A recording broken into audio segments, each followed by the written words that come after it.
Members, good morning. We have formed a quorum and it's also the appointed time. I call the meeting to order. The first thing to do is to elect the chairman of the subcommittee. In accordance with Appendix 4 to the House Committee, I now invite nominations. A valid nomination has to be made verbally and at least seconded verbally by another member with the consent of the member being nominated. Mr. Vincent Zhang, I nominate Mr. Frankie Yik. Any seconder? Mr. Yu Siwing. I accept the nomination. Do we need a deputy chairman? No. Okay.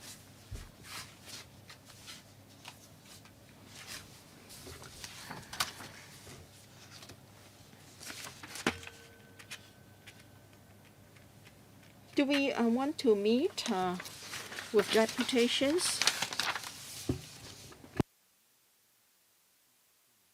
We can invite written submissions, okay? All right, Secretariat, please note that we're going to invite written submissions. All right, we go into the agenda proper. Please invite the administration to join us now.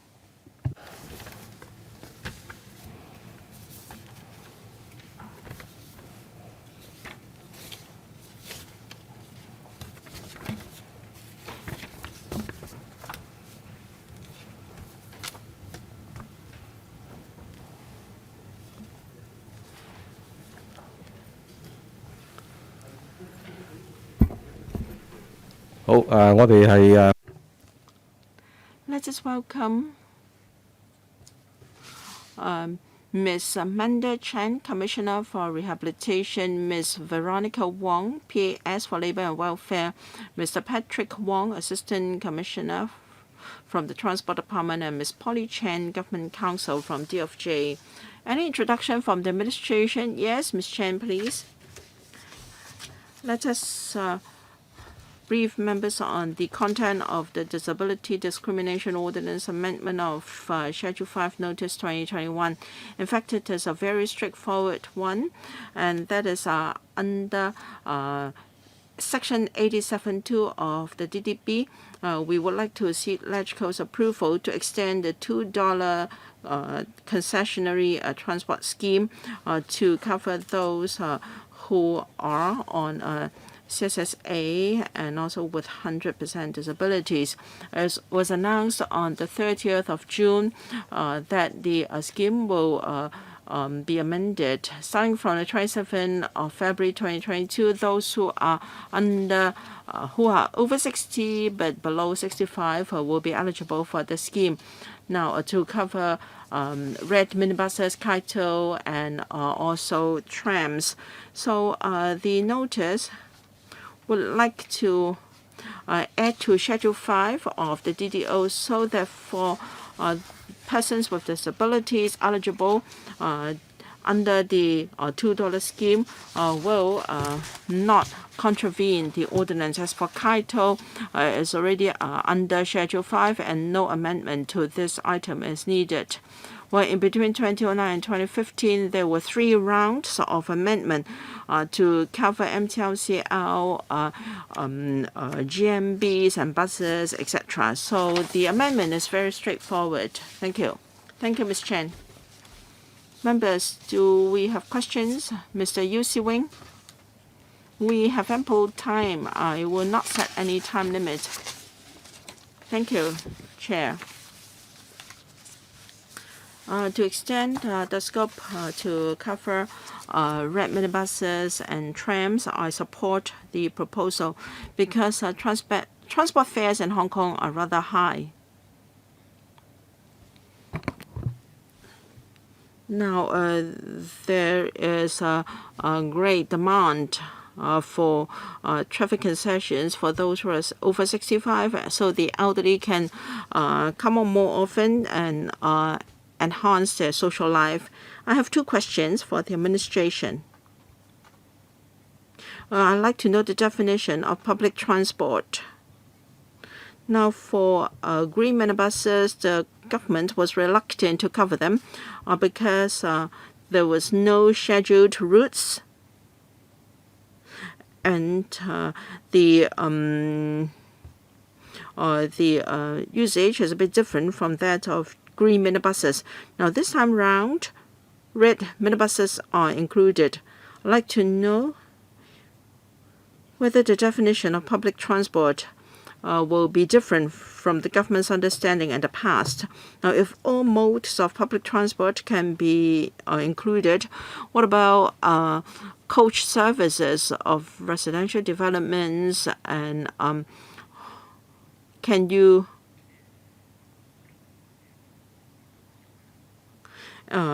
extend the $2 scheme to cover other means of transport? And secondly, on the question of prevention of abuse. For those who are 65, we have 1 million or so of them in the population, but with the extension of the scheme, the population eligible will be close to threefold of the original number. So will there be measures to prevent abuse? Because Kaitos and red minibuses are covered, and the fares are quite high. I'd like to know the extent of abuse in the past, and with this extension or expansion, has the government assessed the possibility of abuse, and are there measures to safeguard our public money? Ms. Chen. The definition of public transport and also anti-abuse measures, I will defer to the Commissioner of Transport. Thank you. Public transport covers red minibuses because they are public light buses and are providing public services. And as for a scheduled services for residential developments, they are not included.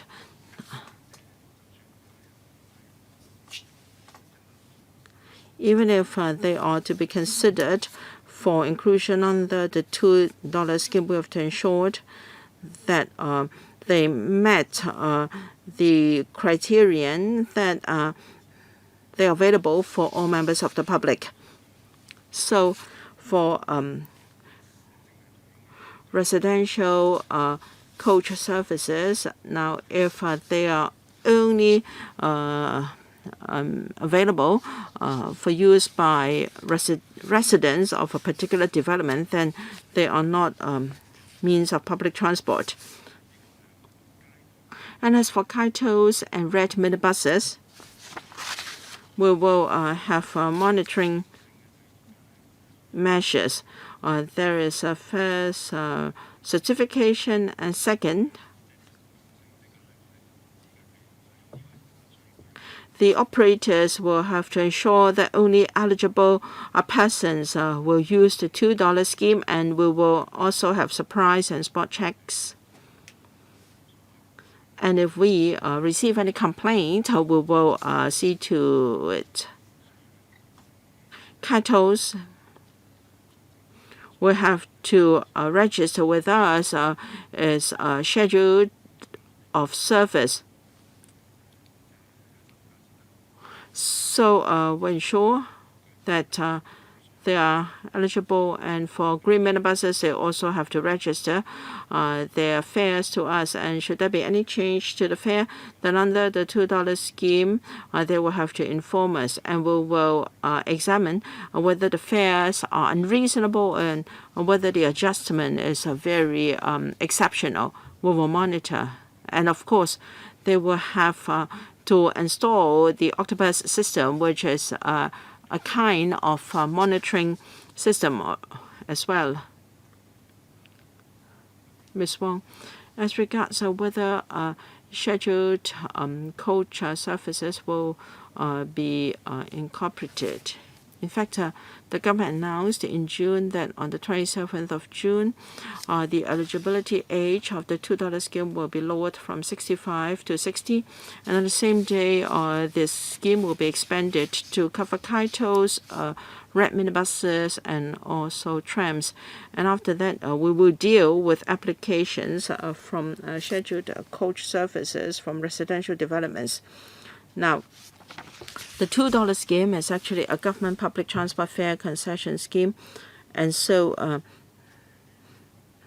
for scheduled residential coach services, because they are rather exceptional, so we will have to examine each route one by one, and we don't say that they will be for sure excluded. And in replying a question in LegCo, dated the 7th of July, the Secretary for Transport and Housing said that to be eligible, they have to fulfill the following three criteria.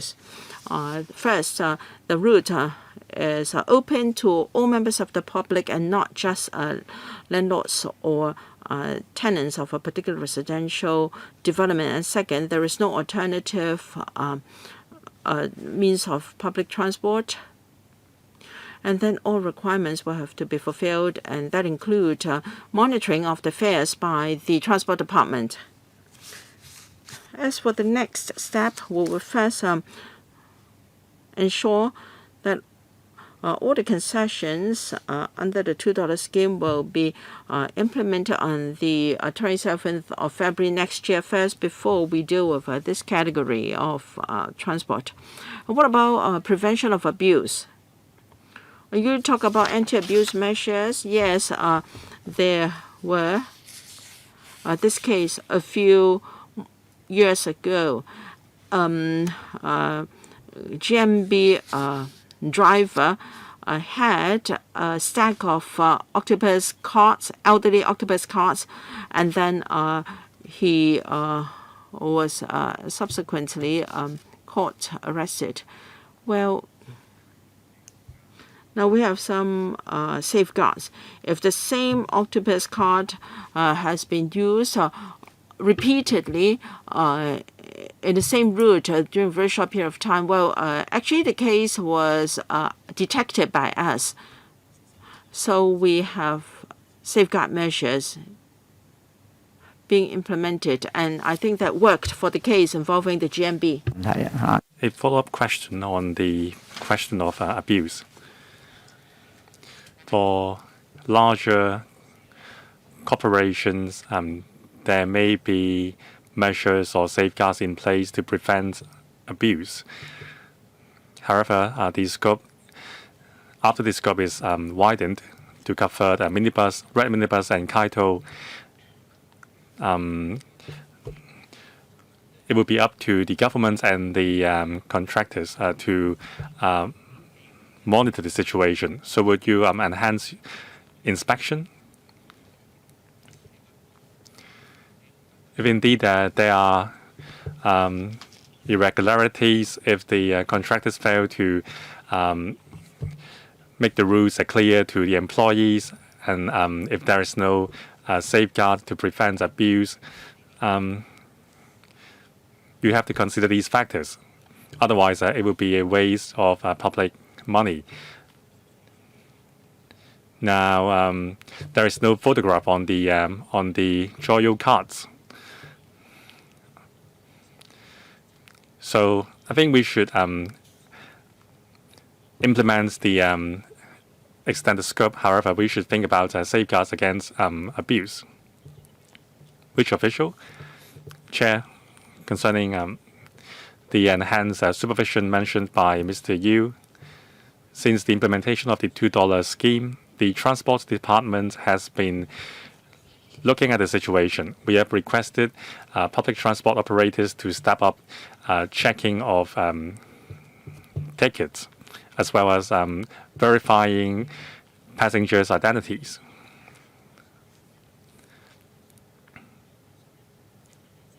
Under the law, the public transport operator would be empowered to enforce the rules in the bylaws. And also, we have stepped up the following measures, including requiring eligible beneficiaries aged between 60 and 64 years old to apply for a Joyo card, because there will be a photograph and the name on the cards.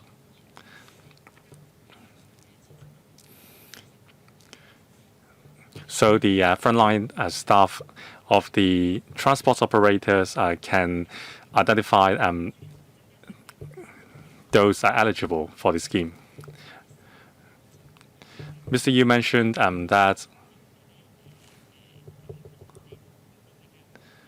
there may be exploitation by minibus operators. So we have required the drivers to check the eligibility of the passengers more frequently to make sure that they are eligible for the $2 scheme. Also, we will do more publicity on this scheme. We will warn the public that for abuse cases, we may press charges. So I will invite Mr. Vincent Zhang to ask the questions first. Thank you, Chair. First of all, I support the amendment notice 2021. I'm a member of the ECO. Persons with disabilities have different needs. With the enhanced scheme, it would enhance their mobility. Now about resident services. You gave us some positive response, but you said you would extend the scope to resident services after March or April next year. So can you give us an exact timetable when the scope will be extended to resident services? Concerning that, as we have mentioned, we have announced on the 30th of June that we would implement the promised enhanced measures, including lowering the eligible age from 65 to 60, as well as including red minibuses and Kaido into the scheme on the 27th of February next year. And then we will deal with the applications from resident services operators. Yes, I know, but can you compress the timetable? You said after February next year, so will it be middle next year or towards the end of next year?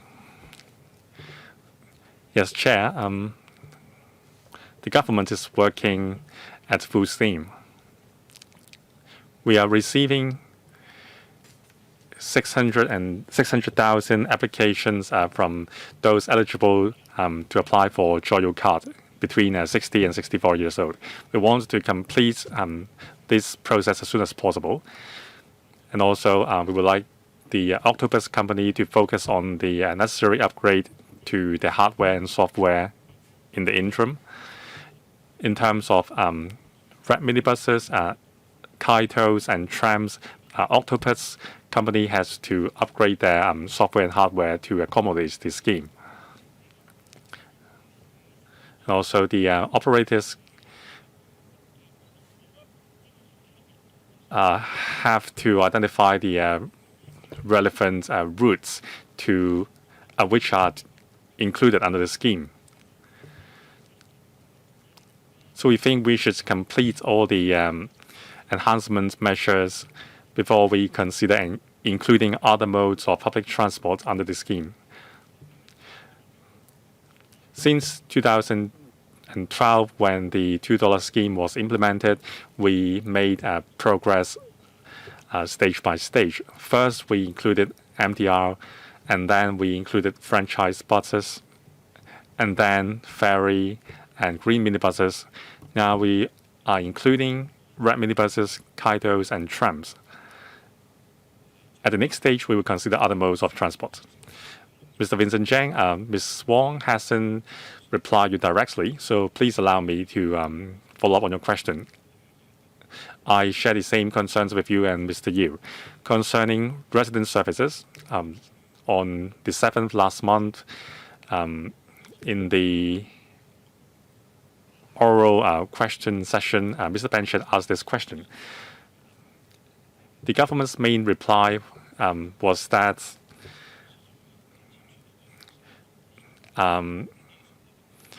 the question would be dealt with in time. So I was worried. I didn't know how long it would take. If we have to wait for 2 years, then that would be a problem. Now, if a passenger is used to a kind of transport, for example, if I work in Central and I take a ferry from Tuen Mun, it takes some $20. If I switch to the MTR transports, then it only takes $2. So I will be able to save up my money. So after 2 years, I would be accustomed to this habit, and then I will not switch to another mode of transport anymore. So according to the industry, for those using resident services, those aged above 60 accounts for 40% of their clientele. So in the coming 2 years, they will lose 40% of their customers. So I can tell you, they will not come to apply for the inclusion in the scheme anymore, because they will be folded up already. So I am going to move an amendment. It is very simple. Since the government has said that they will not exclude the possibility of dealing with other modes of transport, so why can't public residence services be included in this amendment exercise as well in one go?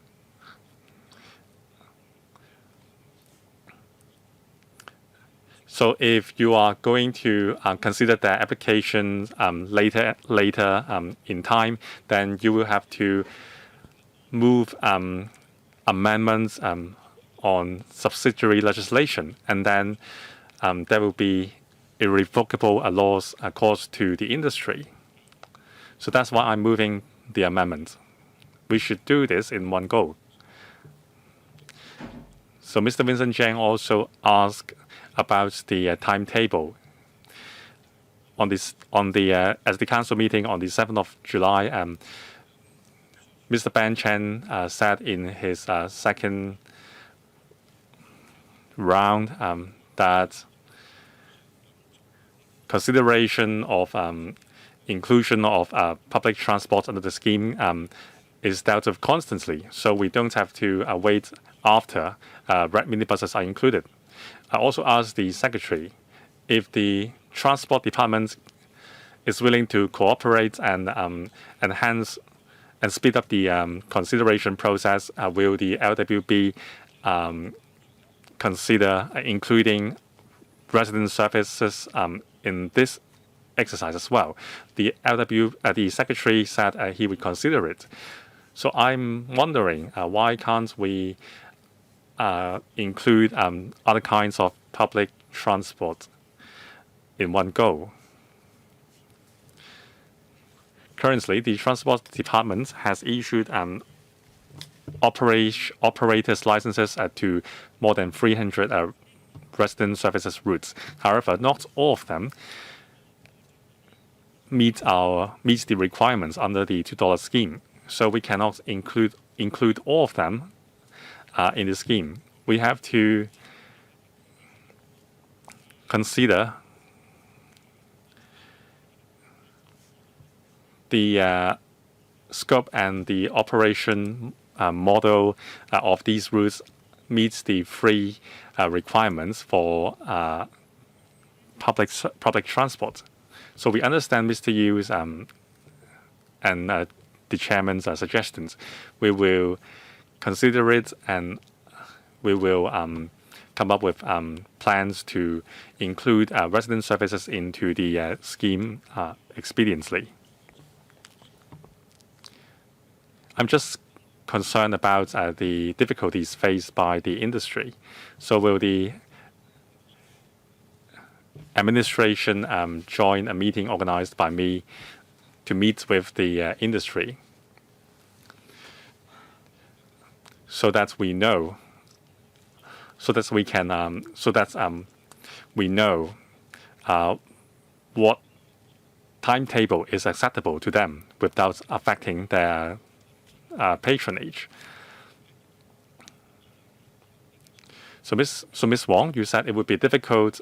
There will be technical issues if we are including an entire mode of public transport into the scheme. Well, I'm not a legal expert, so will you be willing to meet with the industry to explore the time required and also the impact on their operation? If they are fine with your plan, then I will also be fine. Thank you, Chair. We will convey the message to the Bureau, and then we will consider it. Now, about abuse. When you answered Mr. Yu Siwing's question, I thought after switching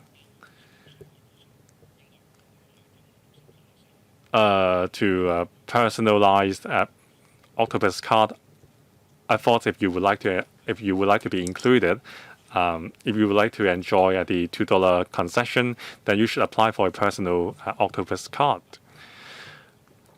Well, for the previous abuse case, I met with the industry as well as the secretary on how we can prevent abuse cases. He said there would be exception reports.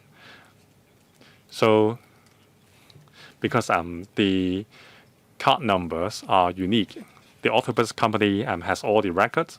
So the octopus company would pass the record to the operators, and then the operators would be responsible for checking for irregularities.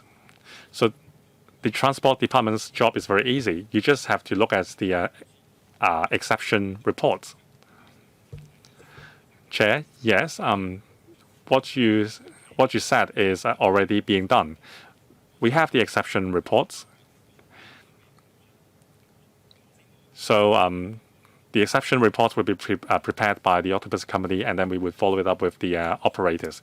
We identify the previous abuse case from the exception reports. Mr. Yu Siwing, now the scope is expanded. So I think we should make clear the responsibility as well as the punishments. So of course, the elderly people would be the beneficiaries. However, we are talking about public money, so you should think about ways to prevent abuse. Since you have expanded the scope so much, perhaps your current practice is a bit archaic, and then so please consider this. And now I come to cross-boundary transport. Since you said resident services would affect, or rather expansion of the scheme to green minibuses would affect the patronage of resident services.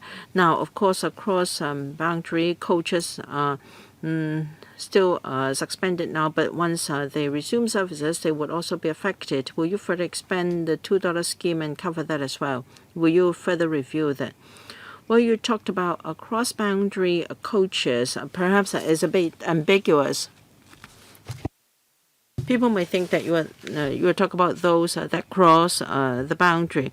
Rather, we talk about those that travel from Hong Kong territories to our cross-boundary point. Well, those who those which drop the passengers at the border crossing point, the vehicle will not go into mainland territory. What is the proportion, or the you're talking about the 5 groups, 6 routes of buses?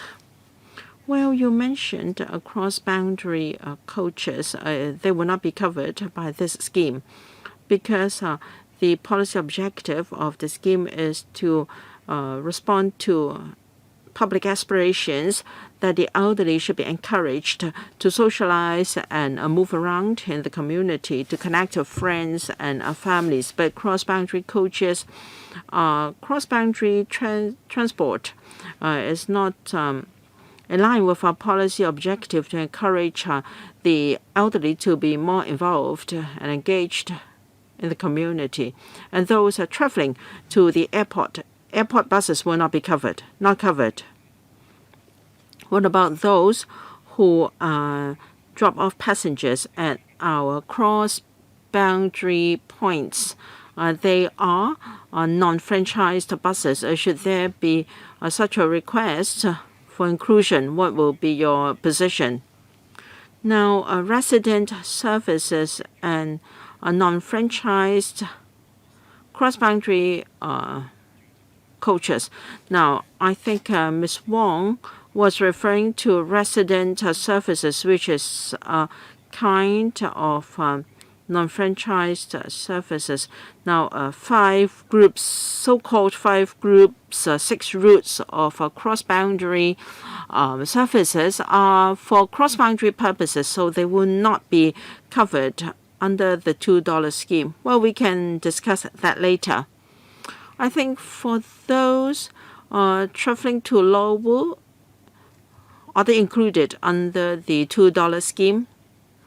To Lowell, I think they are covered. All right, to Lowell is okay. So everyone will take the bus to Lowell with $2. So no one will take the so-called 5 groups, 6 routes services. I think the industry once raised concern with this. So we'll first deal with the issue of resident services raised by the chair first. But what about cross-boundary coaches serving Hong Kong residents? Can you further relax the scheme? We'll discuss with you later. So we will deal with the issue raised by the chair first, and we will talk about this point later. Let me declare interest. My company operates such services. I have to check with members of the industry whether they would drop off passengers at the cross-boundary points, or will they go straight across the boundary. The bus services mentioned by Mr. Yu, well, since the introduction of the scheme in 2012, we've covered light rail, MTR buses, and also shuttle services by the MTLCL, but not the Airport Express, and also not East Rail services to and from Lowell, Lok Ma Chau, and race course stations. The first-class service of the East Rail line not covered. When people are asking, how come I can ride to Lowell on East Rail with $2 and I can't ride on a bus to Huang Guang under the scheme? All right, now the everything is clear. Any question from you, Mr. Shuka Fai? Not for the time being. Well, the notice itself is very simple. It only takes a few minutes to go through clause by clause.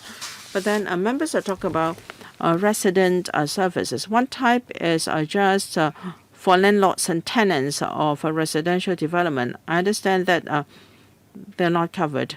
But for resident services that are open to all members of the public, I think there is the possibility for that to be included. So I'd like to convene a meeting for the industry and the administration. I'll see if I can schedule a meeting. If yes, we will our call meeting, and then we can also proceed to a clause-by-clause scrutiny. Any views from you, Mr. Siu Ka-fai and also Mr. Yu Si-wing or no questions, and the meeting is adjourned. Thank you.